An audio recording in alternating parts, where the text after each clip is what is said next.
Muy bien, continuamos en Perspectivas. Hoy nuestra invitada es la doctora Clara López Obregón, presidenta del Polo Democrático Alternativo.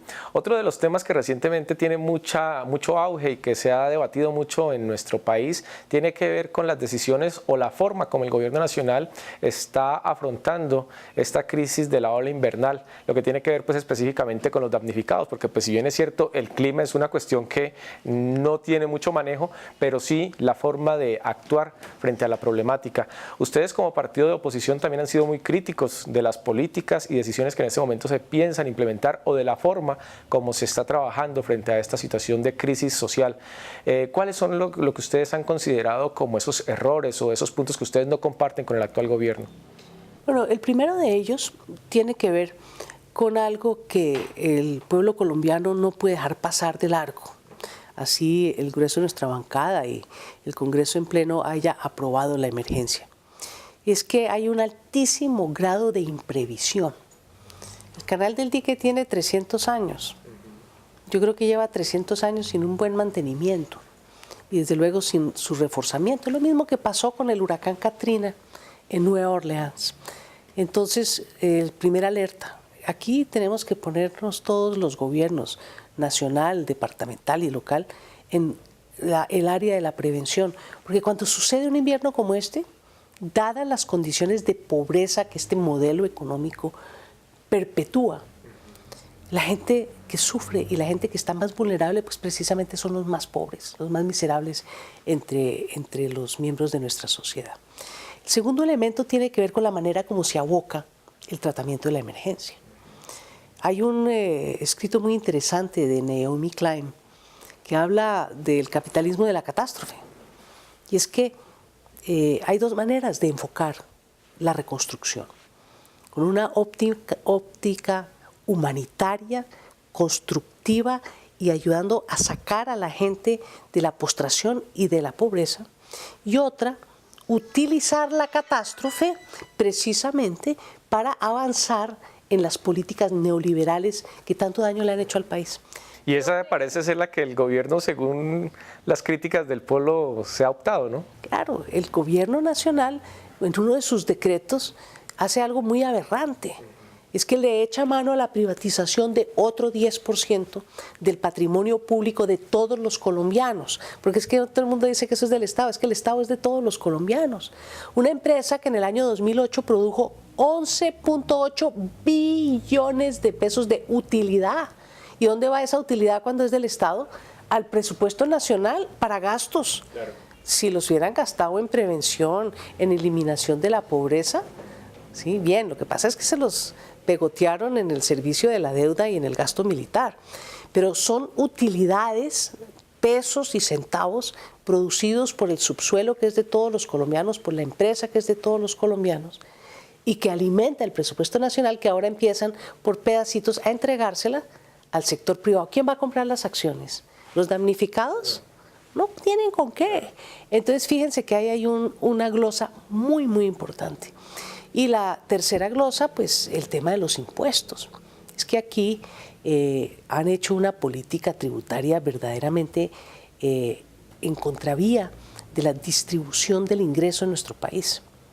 Colombia es hoy en día el país más desigual de América Latina.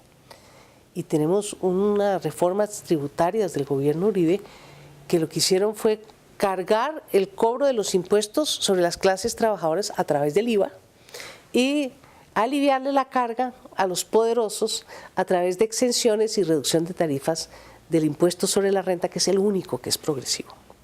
Entonces ahora lo que nosotros queremos es que se vaya por el camino de la progresividad en el cobro de los impuestos, que le cobren al que tiene y no al que no tiene, para que podamos estructurar un presupuesto público que dé garantías de recursos para este tipo de esta reconstrucción que es muy necesaria. Muy bien, el tema pues, del invierno lógicamente será un tema que tocará esperar a ver qué puede pasar, qué más puede pasar. Hay otro tema también muy interesante que nos interesa conocer con usted, doctora, y es lo que tiene que ver ya en la parte política. Si bien es cierto, para el mes de octubre en nuestro país están programadas ya una jornada electoral de lo que tiene que ver con alcaldes y gobernadores. Ustedes pues ya se están también preparando para esta jornada como fuerza política. ¿Y qué han pensado en cuanto a lo que tiene que ver con los candidatos? ¿Van a hacer de pronto algunas elecciones internas? ¿Cómo van a elegir sus candidatos? ¿Van a tratar de ganar posiciones en regiones donde de pronto el polo todavía no ha marcado pues muy fuertemente? ¿Cuáles son las estrategias que tienen ustedes como polo para estas próximas jornadas electorales? Bueno, desde luego una jornada electoral hay que aprovechar para organizar a la gente, organizar y ampliar el partido. Y en eso hemos estado desde el año pasado con unas circulares que expidió hacia el mes de agosto el Comité Ejecutivo Nacional. También nos aprestamos en la primera semana de febrero a nuestra reunión de la Dirección Nacional, integrada por 267 delegados y delegadas de todo el país y del exterior.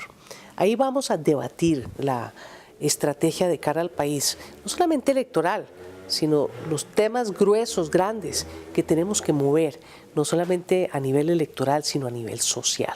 Entonces, lo primero es que en esa estrategia electoral el partido va a definir su política de alianzas, pero tenemos ya raíces y experiencias anteriores.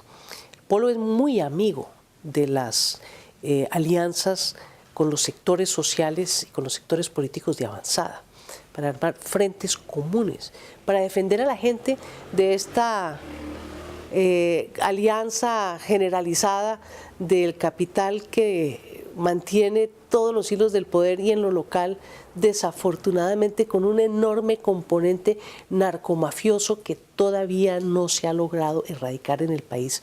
Así nos digan que ya se entregaron las AUC. Tenemos suficientes ejemplos para ver que en el país lo que está campeando todavía son las bandas criminales de nuevo nombre, pero de vieja composición. Bueno, pero antes de continuar en esa parte, sí nos gustaría que nos comentara un poco sobre esas posibles alianzas que ustedes tienen pensadas o que de pronto pueden llegar a hacerse en este año para la jornada electoral. ¿Quiénes creen ustedes podrían ser esos invitados a trabajar con el Polo?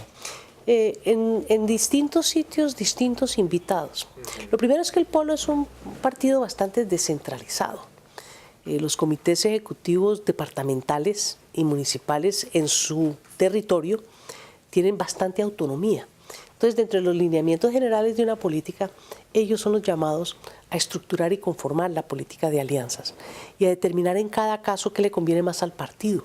Si un candidato propio, porque tenemos posibilidades o porque tenemos la opción real de promover liderazgos, que es muy importante, así no vayan a ganar las elecciones, o donde debemos ir en coalición para no poner en peligro las posibilidades de un bloque progresista frente a la política tradicional.